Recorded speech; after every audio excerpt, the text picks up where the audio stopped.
আপনি যদি কারো চেয়ে বেশি স্মার্ট হন তাহলে চুপ থাকুন, তা না হলে আপনার পতন কেউ টেকাতে পারবে না। এই একটি বলেই কত কিংবদন্তি মানুষ শেষ হয়ে গেছে।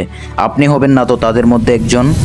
যখন আলোটা বেশি উজ্জ্বল হয়ে যায়, ছায়ারাও তখন ক্ষিপ্ত হয়ে ওঠে। এটা হলো law number 1, never outshine the master. সময়টা 1479 সাল। ভারতবর্ষ তখন নানা রাজ্যে বিভক্ত। তার মধ্যে একটি ছিল কৃষ্ণনগর। সে রাজ্যের রাজা ছিলেন বীরেশ্বর রায়, একজন দুঃসাহসী, তীক্ষ্ণ বুদ্ধিমান কিন্তু ভীষণ অহংকারী শাসক।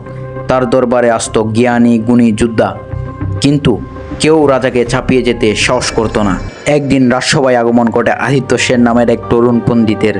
বয়স মাত্র 22, মুখে শান্ত হাসি, চোখে ঝকঝকে আগুন। তার জ্ঞান, কাব্য আর দর্শনে সবাই মুগ্ধ। কিন্তু একদিন রাজা তাকে চ্যালেঞ্জ করেন, তুমি বলেছ ঈশ্বর নেই এর প্রতিনিধি, প্রমাণ করো জ্যোতিষ দিয়ে, রাজ্যের পরিণতি বলে দাও। আদিত্য চুপ করে থাকে। কিছুদিন পর সে নিয়ে আসে একটি ভবিষ্যৎবাণীর পুঁথি, যেখানে রাজ্যের অর্থনীতি করার পূর্বাভাস, এমনকি রাজপ্রাসাদের কিছু গোপন দুর্নীতির কথাও উল্লেখ করা আছে। অলৌকিকভাবে একেবারে নির্ভুল। রাজা স্তব্ধ, সবাই মুগ্ধতার কণ্ঠে প্রশংসা। কিন্তু প্রশংসা যত বাড়তে থাকে, রাজার তত বিষণ্ণতা বেড়ে যায়। তার মনে হয় সবার আলো এখন আমার দিকে নয়, ওই ছেলের দিকে যাচ্ছে। তার অহংকারে দাগ লাগে। এরপর শুরু হয় আদিত্যর জন্য ছায়া তৈরির প্রক্রিয়া। একদিন রাজা তাকে বললেন, তোমার প্রতিভা রাজ্যের বাইরে ছড়িয়ে দেওয়া উচিত। আমি তোমাকে পাঠাচ্ছি দক্ষিণের রাজ্যে আমার প্রতিনিধি হয়ে। সবাই ভাবে এ এক বিশাল সম্মান, কিন্তু আসলেই না। সেখানে আদিত্যকে দেওয়া হয় শুষ্ক অঞ্চল, করার কবলে থাকা এক গ্রাম, সেখান থেকে বেঁচে ফেরা কঠিন। আদিত্য বুঝে যায় এ পুরস্কার নয়, এ তার নির্বাসন। পরবর্তীতে রাজা আর তার খোঁজ নেয় না, এবং সর্বশেষ তার পরিণতি মৃত্যু হয়। তাহলে এই ঘটনা থেকে আমরা কি শিক্ষা পেলাম? ক্ষমতার খেলায় গুণটাই হুমকি হয়ে দাঁড়ায় যদি সেটা ভুল জায়গায় প্রকাশ পায়।